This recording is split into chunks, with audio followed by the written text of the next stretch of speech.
My name is Jim Alexander, and I'm a mediator and arbitrator at JAMS. The practice areas that I'm very interested in, starting with business. I spent 9 years on the business court. I was a founding member of the business court when I was a judge, and we'd hear all kinds of cases from small matters between some shareholders or collection matters, all the way up to billion-dollar cases.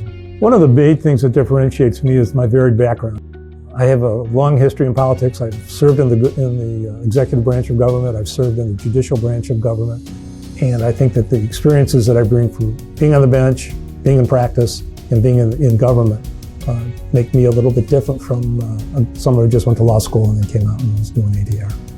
Failing to prepare is preparing to fail. I read everything. I talk with the parties prior to going in, make sure that I understand their issues. I'll question them before we have the actual hearing itself so that I understand where they are, and hopefully they understand how I'm going to pursue it.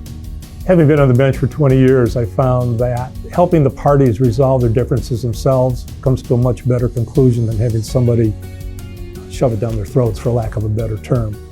A good mediator can help those parties realize what their own solution is and help them come to that. One of the most rewarding things about helping parties resolve their own disputes is seeing the fruition of a problem coming to a solution. I've always been a problem solver in my career, and I love it when I'll have a concept that maybe the parties hadn't thought about, and it brings movement and allows them to come to their own conclusion. When I'm faced with an emotional party, I always bring back the final line of The Godfather when Abe Vigoda said, as he was being let off, "Tell Michael it was only business."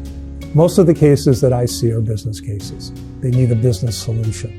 So parties can vent, have their catharsis, and then let's get down to brass tacks and make it a business decision.